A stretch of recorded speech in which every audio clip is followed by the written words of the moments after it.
Okay, so ngayon ay mag-unbox naman tayo. Order natin na plate number cover. Kasama na din dito yung ating bolts and nuts. So tingnan natin kung okay yung order natin. So umorder tayo nito para maprotektahan yung ating plate number. Kasi hindi yan basta-basta napapalitan. Tingnan natin kung kompleto yung order natin.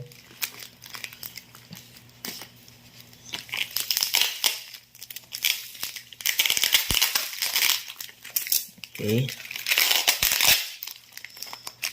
Dito. Tingnan natin kung kompleto. So, ito.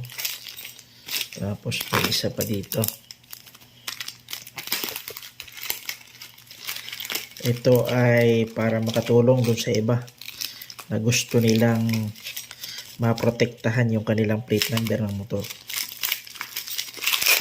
Kailangan ng may ganito. Kasi madaling mayupi po yan eh.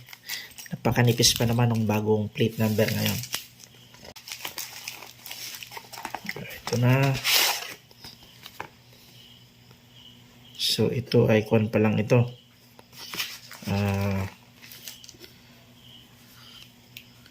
Parang plywood lang ano. Ano to?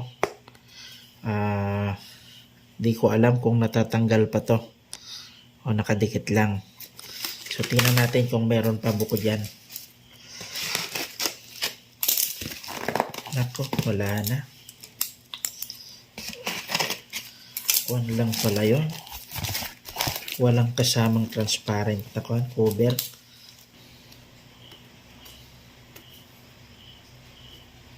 Pagkaalam ko natutuklap ito.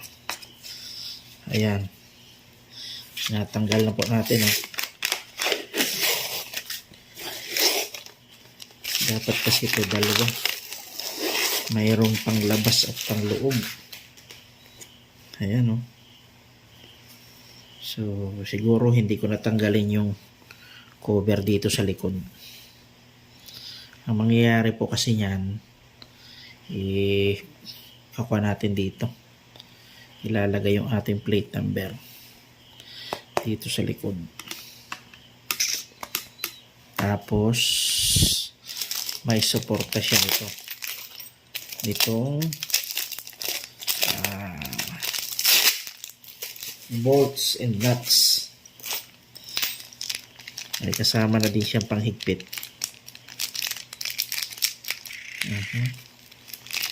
Stainless po ito. Kaya medyo may kamahalang konti. Sa 60 plus po ito eh. Itong bolts lang na ito. Tig-isa. Ayan po siya. Ayan. Bali, mangyayari yan. Ganito siya. Ayan. Ganyan po yan. Tapos, andito yung nuts niya sa likod.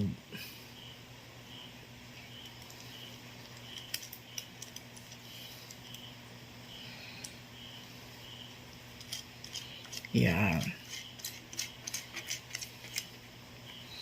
Wala siyang kasamang washer.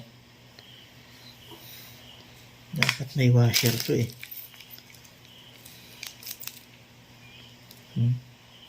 Itong isa may kasamang washer. Itong isa wala.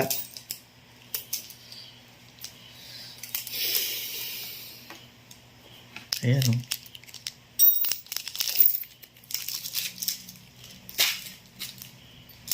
May kasamang washer, dalawa. Itong isa wala.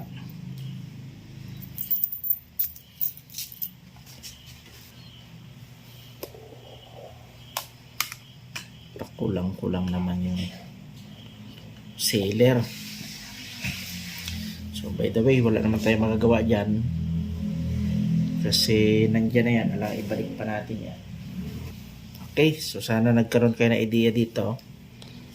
Stainless ito. Kasi ito ay kinakalawang yan, nakabilad yan sa araw at sa ulan eh. Kaya pagtsatsagaan natin, kailangan yan. Kasi hindi siya kakalawangin. Ayos.